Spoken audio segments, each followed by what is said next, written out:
दुष्ट राजा और संत की कहानी। एक राजा था, वह बहुत ही दुष्ट था। उसी राज्य में एक महान संत रहते थे। संत हमेशा राजा के बुरे कर्मों का विरोध करते थे, साथ ही साथ लोगों को अन्याय के विरुद्ध लड़ने के लिए जागरूक भी करते थे।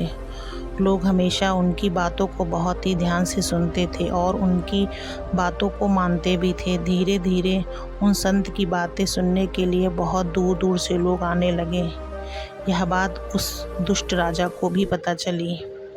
उसने सोचा कि अगर इस संत को मैं सभी के सामने मारता हूँ तो लोगों में इसका सम्मान और ज़्यादा बढ़ जाएगा।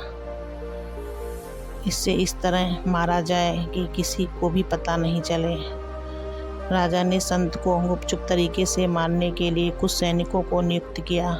राजा ने जिन सैनिकों को नियुक्त किया उनमें से कुछ सैनिक उस संत के लिए बहुत श्रद्धा रखते थे। उन सैनिकों ने संत को यह बात बतला दी और उन्हें किसी गुप्त स्थान पर जाने की सलाह दी। सैनिकों की बात सुनकर संत हंसने लगे और एक दिन अकेले ही उस राजा के पास पहुंच गए। राजा ने संत को देखकर पूछा, आप कौन हो? संत बोले, हे राजन, मैं वही संत हूँ जिसे आपको चुपके से मारना चाहते हैं। मैं अभी अकेला आया हूँ।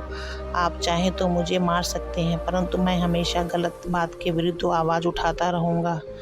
संत की बात सुनकर राजा हक्का बक्का रह गया और संत की निर्भीकता और सत्य के आगे नतमस्तक हो गया और उन्हें अपना गुरु बना लिया। संत की संगत में राजा ने गरीब प्रजा को परेशान करना बंद कर दिया और गरीब दुखियों की मदद करने लगा।